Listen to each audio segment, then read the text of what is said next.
freaking first cut. Golly. Welcome to the First Cut Podcast. I'm Rick Gaiman, and this is your tournament recap episode for the Waste Management Phoenix Open. And joining me to break it all down for now, just the two of us, it's Greg Ducharme. What up, Greg?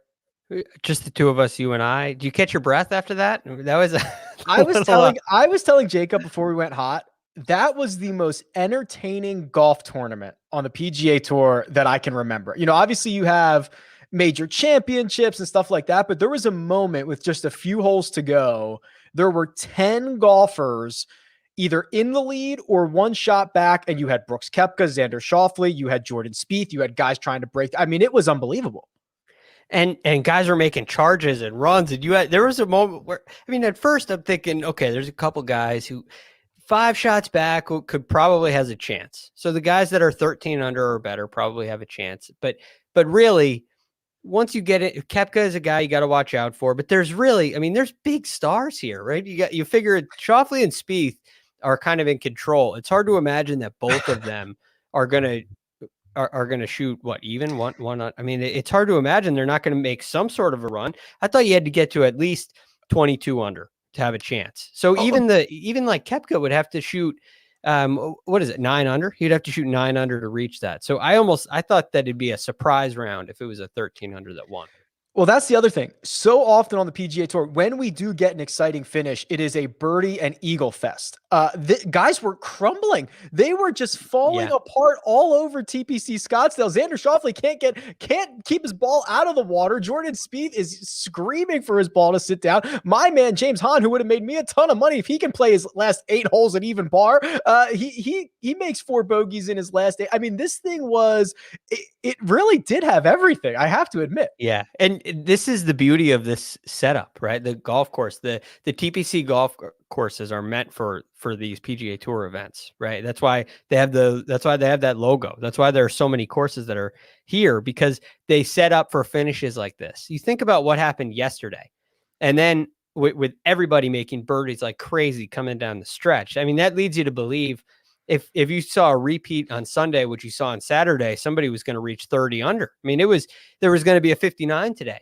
And it proved to be much more difficult. It played much more difficult than that, because you can set these golf courses up for the train wreck. And that's what you get, because there's water and there's reachable par 5s and there's temptation and there's no wind. So you feel like you can go at every single flag, but there really is danger lurking. So it was very exciting, very entertaining. And the other factor to that, Rick, is the desert is so much more unpredictable than trees or rough, because you can hit it one day, one moment, you can hit it and be completely fine and you have no problem at all. And you're watching thinking and there's no penalty for hitting it in the desert until you're on 14 being Xander Schofley and it's in cactuses, right? And you got to take 2 clubs and get it out. I mean, you can get into some real sticky circumstances missing those fairways. The old prickly pear drop you got to take out there is not pretty. There were a couple scary shots. Yeah, sure were. We're going to try to keep this a little bit shorter. Obviously, the Super Bowl about to kick off here in, I don't know, 15 or 20 minutes or so. So we're going to try to keep this tight, but there's so much to talk about. It's Brooks Koepka, Greg, who shoots a 65 on Sunday, wins this golf tournament at 19 under par. There's a lot of storylines here. We're going to talk about those, but let's talk about his play on Sunday. He finishes his final 6 holes at 5 under par, including a chip in on 17 for eagle. That was probably like, I'd have to go layer all the shots on there. I can't imagine even getting up and down from where he was at was kind of hairy. He had a really awkward angle at it. Chips it in, that propels him to victory. So I'm glad you brought that up, because I was watching the broadcast and I said it'll be a little bit of an awkward angle, but I thought he was short enough where he had enough green to work with. If he had gotten closer to hole high or directly hole high, the shot completely changes. But because he hit 3-wood off the tee and because he overcut it and it lands soft and he doesn't get anywhere near hole high, all of a sudden he's got much more green to work with than it looks like. So just because it's a right miss and a right hole location, the thought is, well, there's no angle. But he's first of all, he's not too far to the right so he's kind of going along the green still. on his angle, which really benefited him. And in my opinion, allowed him to make that shot, because he just had more green to work with than you would expect with a right miss there. But that was because of the club selection and the shot shape that he hit. If he lands that on the green, that ball it might get through, because that would mean it's cutting less, so it's a faster shot, and it's landing on a much firmer surface than over there in the fairway. I'm looking at the shot link, and I see about a dozen balls kind of down in that same range. So Koepka and Brian Stewart actually both chipped it in from a similar spot. And then between that, the other 10 or so, it's like 5 birdies, 5 pars. So there, it's not everybody was able to get up and down from the same spot, which is obviously of note. And then when you ratchet up the pressure on Sunday afternoon, it's even more impressive. So now Brooks Koepka bookends his PGA Tour career, 8 victories. First one at this event here, Waste Management in 2015. His most recent right here at the Waste Management in 2021. And Greg, he now finally has as many regular PGA Tour victories as he does major championships. Yeah, it's almost disappointing. I mean, I'm a fan of Brooks, but it's that narrative was so wild to me, where he just major. He just won majors. It was unheard of. So it's great for Brooks. And to me, it proves one key point, and it's something to watch for in the major championships for the rest of this year. 2020 and a portion of 2019, the later portion of 2019, I would argue this almost proves the effect of the injury. Now, Brooks, with his words, makes you doubt that. He brings it into question. He says the injury's fine. And like a year ago, he was saying the injury's fine, and it wasn't. And one day it's fine, and one day it's a lot worse than I let on. So you didn't know what to believe with him. But I think now we're starting to see healthier Brooks, and we're starting to see a Brooks with he left his coach. Right. So yep. there's that element as well, probably working with Pete Cowan, although I haven't heard anything confirming that. And I think you're seeing a healthy Brooks Koepka, and this is what he can do. This is what this guy does. So it's exciting to see. And I think he is going to be a factor heading into majors. And I think it writes off the poor performance in 2020 as, this is injury based. I think it kind of proves that point, which is good for him. On a quick fantasy note, Brooks Koepka scored 146.5 DraftKings points. He was $8,800. Greg, it was actually our very own Will Brinson of the Pick Six Pod had Brooks Koepka in his lineup to cash to a tune of 80 G's. So if Will owes you any money, Greg, I think now's the time to hit him up for it. Yeah, wow, that's quite a week. Right. And he's got the big game coming up. I'll be interested to see how he does in his football action versus the golf action. Right. Maybe we'll win the 80 grand in the football event. You know what I mean? There's always hope. Flip the script. There's always hope. The thing that I thought about Brooks on Sunday specifically was this was kind of vintage Brooks. And what I mean from that is he lost strokes putting. He lost a stroke putting. He was 55th in the field out of 60, how many guys got through? 67, 66. So he didn't really putt all that well, but he's second in strokes gained off the tee. He's first in strokes gained tee to green. So obviously he's going to be fourth in strokes gained approach. I mean, this was, when I think Brooks is going best, this is what his stat profile looks like. The length off the tee is a big advantage for him. That's quite obvious. And as I like to say, that's an advantage because it's an advantage every day. So every single day he shows up, he has that distance. And how much he gains off the tee depends kind of on, where he puts the ball, his accuracy. Does he drive it in a penalty area or whatnot? But the off the tee stuff is nice, but it's not the key figure for me. The key figure with Brooks is the iron play. Think back to 2019, the PGA Championship, when he was running away with it. It was through iron play. And when Brooks has the fade going, when you see Brooks hitting his irons at the flag, that sounds so obvious. But when Brooks gets bad, his iron shots don't cut.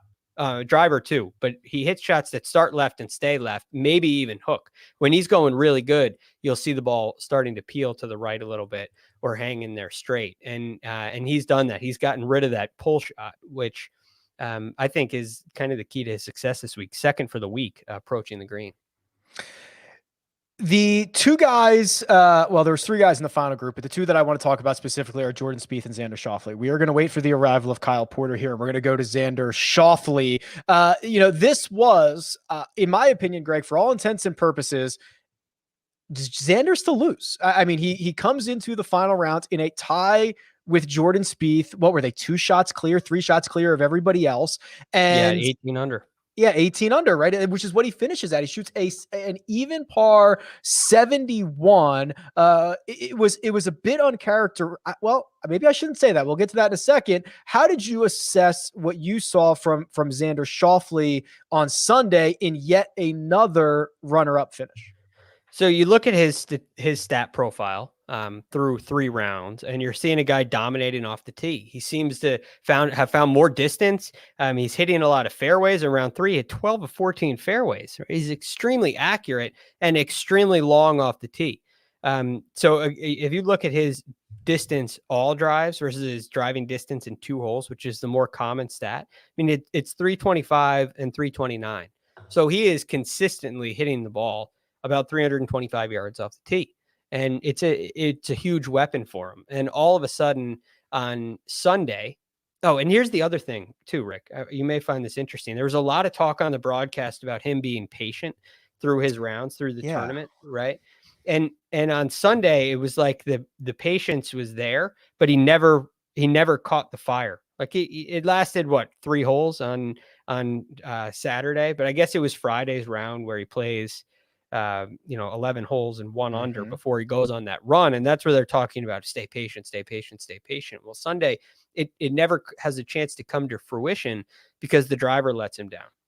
So the guy who's dominating off the tee, driving the golf ball, all of a sudden is 46 in the field on Sunday, strokes gained off the tee because he hits it into the cactus on 14, hits it into the water on what was that, 17, right? Yep. And he's got a real chance. He's kind of the last guy standing on 17, and he hooks it in the water. So his strength let him down on Sunday, and I think that led to the collapse, maybe a strong word, but that led to the failure to win.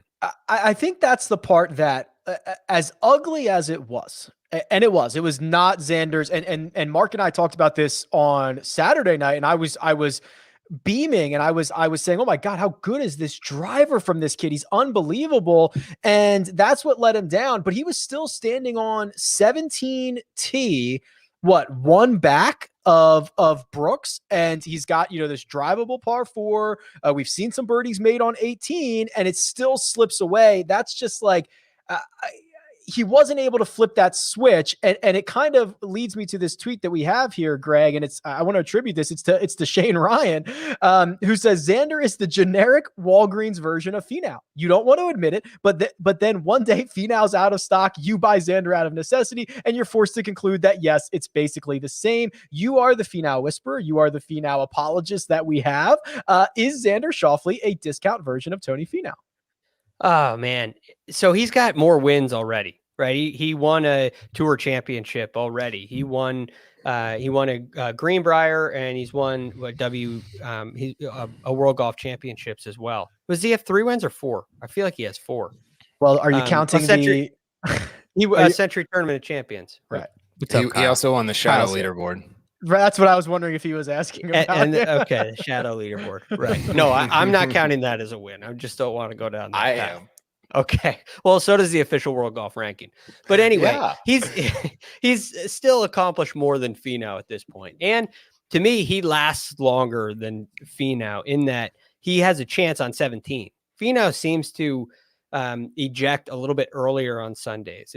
There aren't very many times where, except this tournament last year, where Finau has a real chance in the last couple of holes. He seems to kind of lose it around between 7 and 12, and all of a sudden he's done, and then he finishes all right. So I think Xander has a leg up on Finau. I think he's a little more accomplished, and this is a 1-year kind of a drought, if you will. This whole thing kind of started last year and this year. Before that, he was, I think, a pretty good winner, pretty good closer. All right. Kyle Porter is here. KP, hello. How are you? Hi.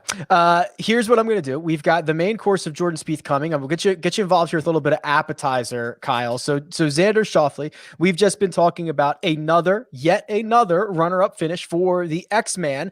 How long until we start to strengthen these comparisons with Tony Finau, until we start to say, wow, this guy really just like doesn't win as much as he should, right? 2019 Century Tournament of Champions. That's the last victory. He's got, I believe, more runner-up finishes than anybody in that stretch since then. How much longer can we withstand Xander not closing a golf tournament?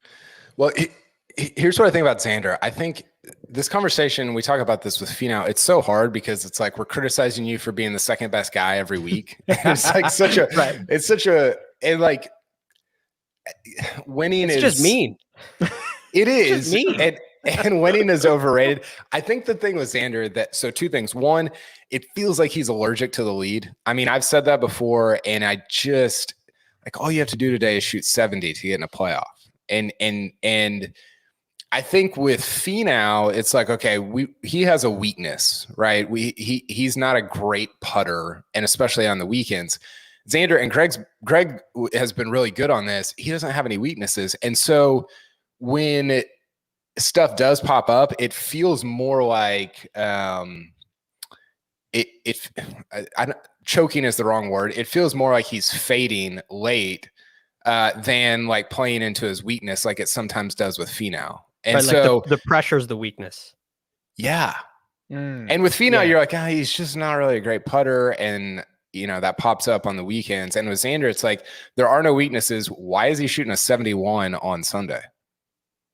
No wind. Does that make sense? No, nothing. Yeah, it makes that's weird to me. And I think it's, I don't love that all of his wins have been come from behind. Although I was looking at the data golf tool, like the pressure tool, where if you're in the top whatever on coming into Sunday, and his numbers, it's not like they're terrible.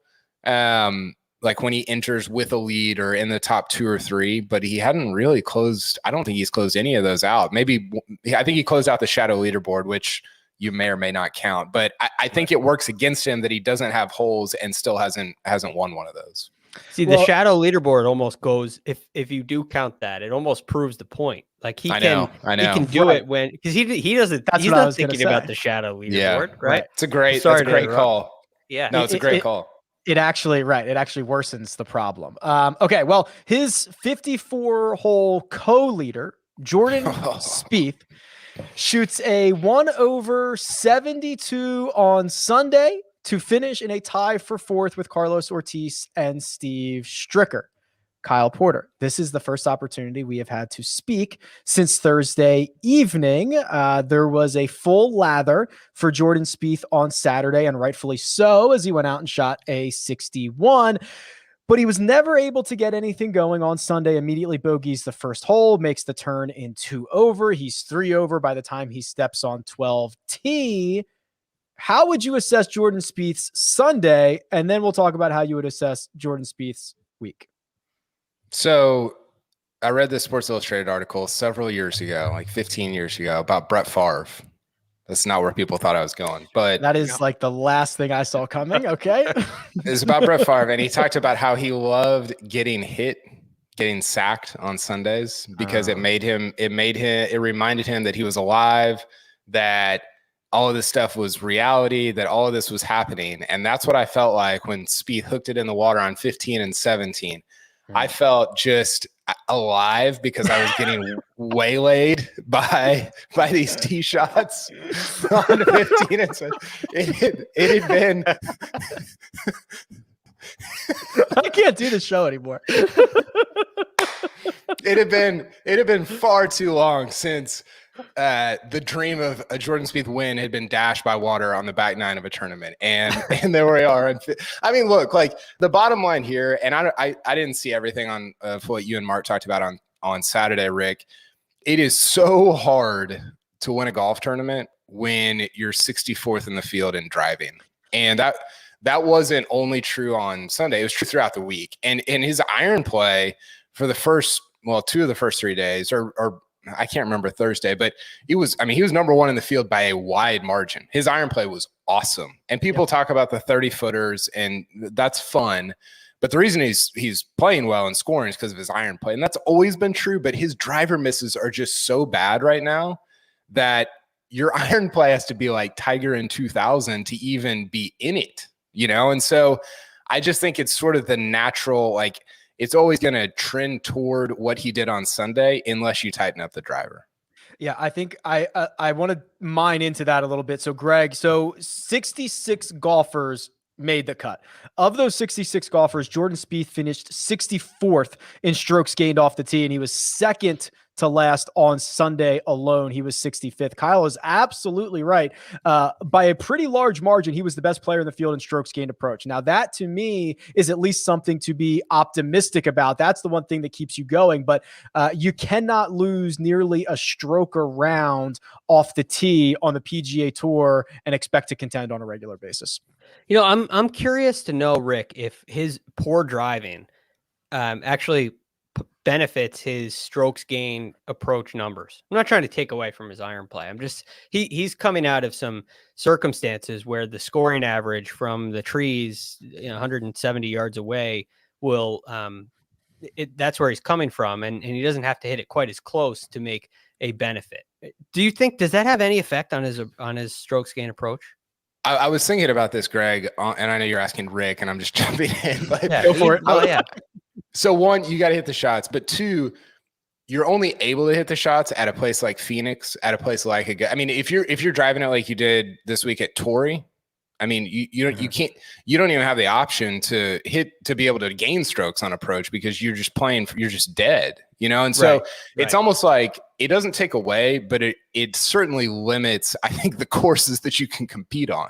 Yeah. And Greg, so while I mean, in theory, it's not, quote, benefiting him to be so bad off the tee because he's way worse than everybody off the tee. But now when he's in the position that he's in the rough, 30 yards right of the middle of the fairway, he's making better scores from that spot than everybody else is, which is so it still, I believe, is a testament to the way he's striking the ball. But there are going to be courses, Kyle's absolutely right, where you're just kind of dead. Right. Okay. So that makes sense. It's kind of what I thought as well. But that just what it does for Jordan is it just puts so much pressure on the putter. And you see what happens on Sunday. He gets a little momentum, a couple of putts start to go, and it's freeing. He doesn't feel like if he hits it into the trees, it means he's going to make a bad score. When you get to a day like today and it gets a little tight and you miss short putts, at some of these key moments. I mean, looking back at some of it, at number 7, he misses a putt inside of 4 feet, right? 3 feet, 6 inches. He misses a great look on 9 from inside of 10 feet. You just get this feeling that they're not going in. And now all of a sudden you feel like you lose your ability to recover. And it puts a lot of stress on it. It really stresses your driving game. It stresses your iron play. It stresses everything. So I think that is a function of the poor driving. And I really do think he needs to get that figured out. But I will say this too. There's a light at the end of the tunnel because for the most part, except for the tee shot on number 1, he didn't really miss big right as much this week. He may have on occasion, but most of his misses were left, which is a little bit more one-sided than it has been. And the shot for the past 3 years that has concerned me is a shot way to the right. So maybe this is actually a stepping stone this time and not like another, what we had at Colonial at the Charles Schwab Challenge, where it's just a course that he likes and he made a couple of putts and got lucky and comes close, but nothing's changed. I think something may actually have changed here.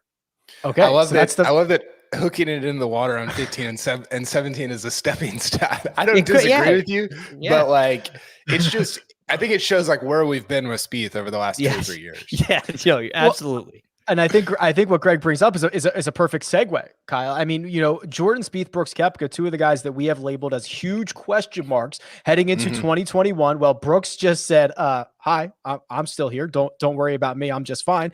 Spieth I believe he should take away this week as a huge positive step in his progress. I don't know how he views this. Athletes are kind of weird like that. If they don't win, it's kind of weird. How do you think, is this an outlier? Did we just get a guy who had a really great iron week and he rolled in enough putts for 3 days to make golf Twitter go crazy? Or is to Greg's point, the one-way miss, the left miss, is this a stepping stone to a better version of Jordan Spieth in 2021?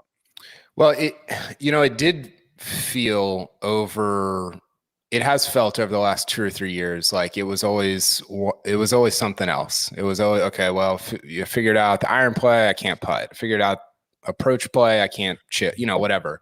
Yeah. And right now I go back to the iron play because I went back and pulled his stats from 2014 to 18. I think it was the number January 1, 14 to January 1 of 18, which is kind of his all 11 of his wins. Well, excluding the John Deere, which was in 13. But most of his wins, all the majors, he was the 11th best iron player in the world. He was 11th in the world for that, not just for a year, but for that whole period of time with his irons. And that's how you, as you guys know, that's how you win. And you don't have to be DJ off the tee. It helps. I mean, it's certainly helpful, but he never was. I mean, his driving has never been elite. It's been above average at times and pretty good at times. But to me, it feels like if that's the only thing that he needs to straighten out, and easy for me to say, but if that's it, then it does feel like you're moving in the right direction.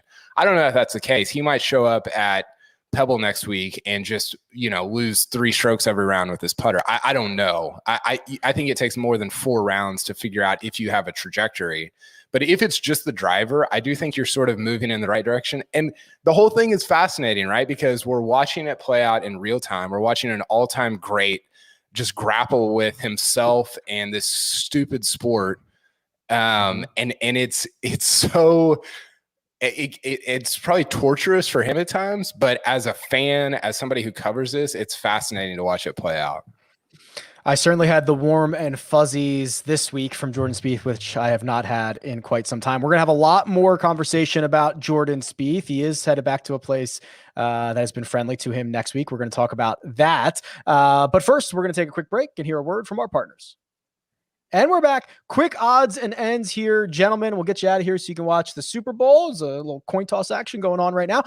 Dustin Johnson goes to the Middle East, Greg, and he does it again. He's now won in Saudi Arabia twice. He's finished second in his other trip over there. While Brooks is reasserting himself as an alpha dog here in the States, Dustin is reminding everyone he is still very much the number 1 player in the world. Yes. This is my thoughts coming into this year is we don't know where DJ is with his game. We don't know what happened because he won a Masters at the end of not just the last major of a year, but at the end of the season. There wasn't really anything else he could play in. So he has all this off time now to do whatever he wants, to celebrate, and he can be satisfied. And the question is, for instance, if you win a U.S. Open and you have an Open Championship in a couple of months and a FedEx Cup a couple months after that, it's easy to stay hungry. There's a lot more to play for. But in November, all of a sudden that goes away. And so I didn't really know what we were going to get out of DJ, and he kind of proves that, he's still hungry and he's going to be a factor for the rest of this year. Very quietly, one of the other big dogs, KP, had himself a Sunday, and I'll admit this.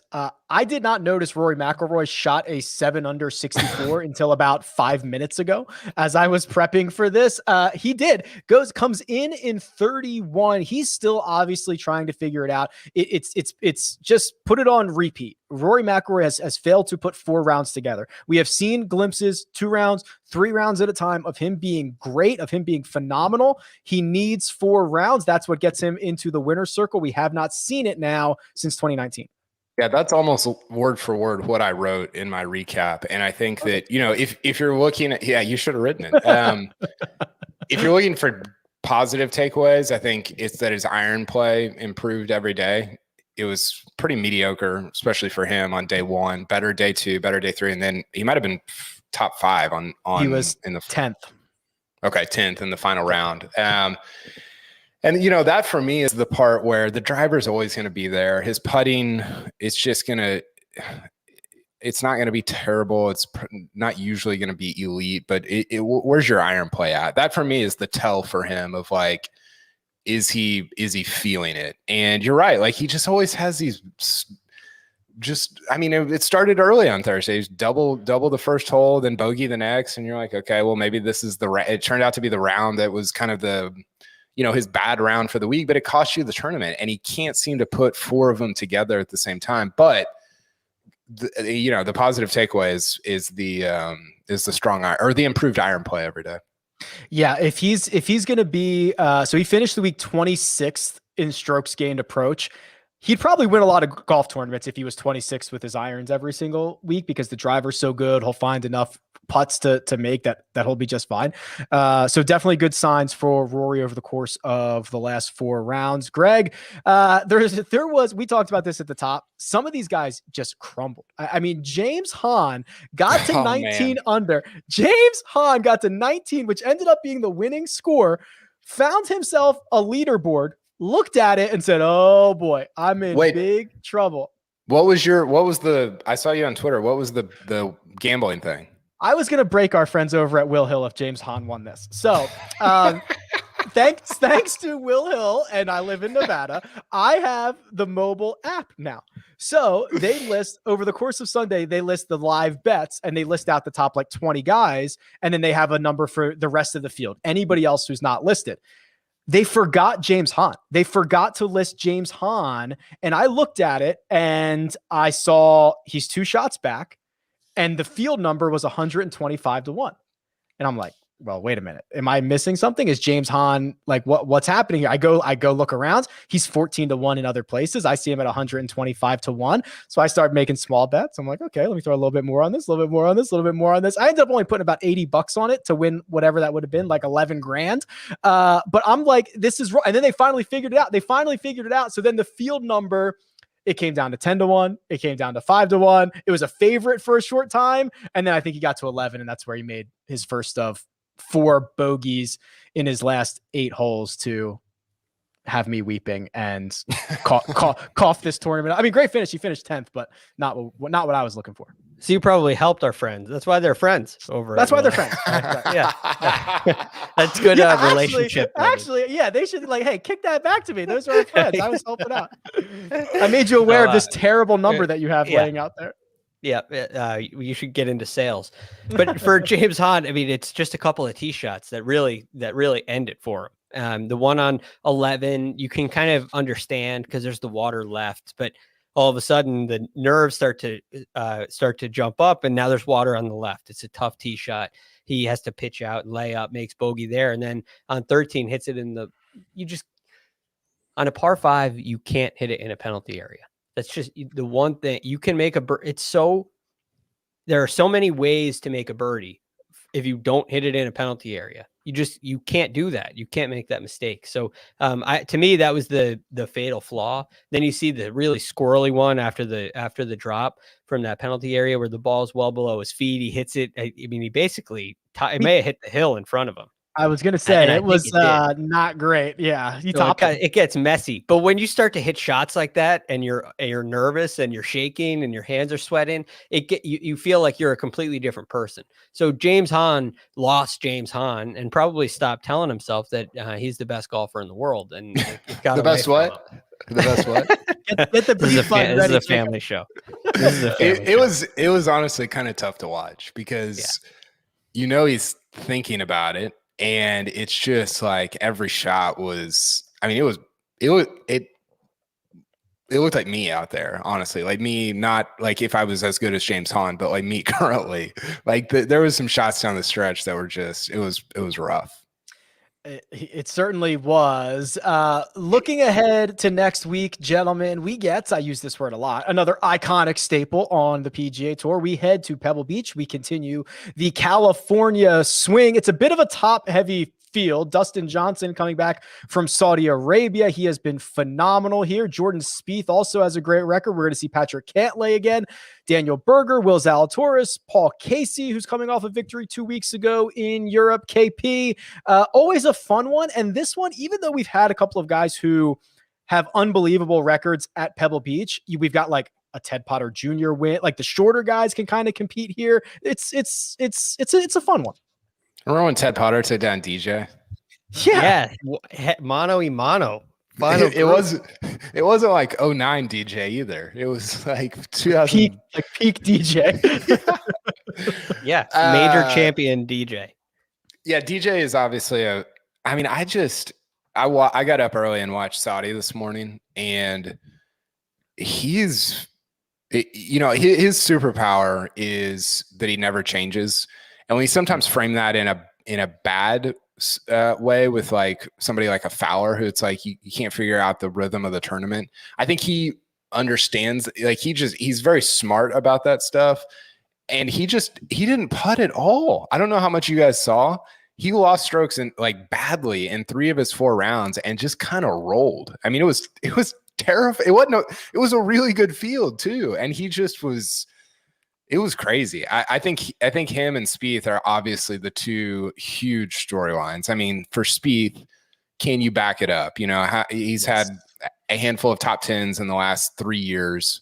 But can you replicate not even the top 10, but are you just still hitting it good? Are you good from tee, or are you good with your irons? Stuff like that. I don't care if he wins. I just want to see like some sort of trajectory there. So I think it's going to be great without the pro-am. No offense to the amateurs, but it's just going to be fun to watch the pros take on Pebble.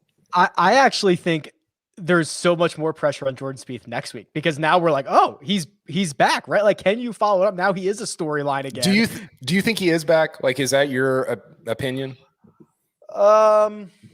Back to what? Is he back to 2015? No. And we Is might not ever win see anybody 3 get majors to that, this year. right?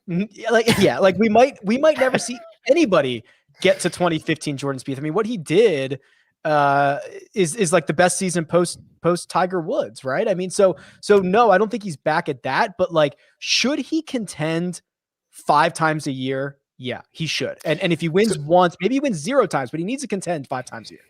I think so. I was looking at this too. I'm sorry. I missed the Spieth stuff on Saturday. His numbers, if you look at, again, 14 to 18, that sort of range, they are almost like literally identical to Patrick Reed. So his putting numbers, his around the green numbers, literally like to the decimal, they're almost identical. Off the tee, almost identical. The place where he excelled was the iron play, again, like I've been talking about. So I say all that to say, I think and this sounds crazy. Like, if you would have told me 3 years ago I'd be saying this, I would have been like, you're an idiot. But I think he can be Patrick Reed, right? Where it's not like you're going to win 5 times a year. I don't think that's probably who he's going to be, but I think you can win once or twice a year and contend, a handful of times. I think that's a pretty good, comp for who post 27-year-old Jordan Spieth is going to be. I don't know. What do you think about that? I don't think that's crazy at all, right? I mean, I think if he's hot with the putter, he can contend. And it's just the same with Patrick Reed. If the putts are going in, then he contends. Those 2 guys make really long putts often, far too often. The numbers just say the probabilities are against. They got some sort of extra willpower.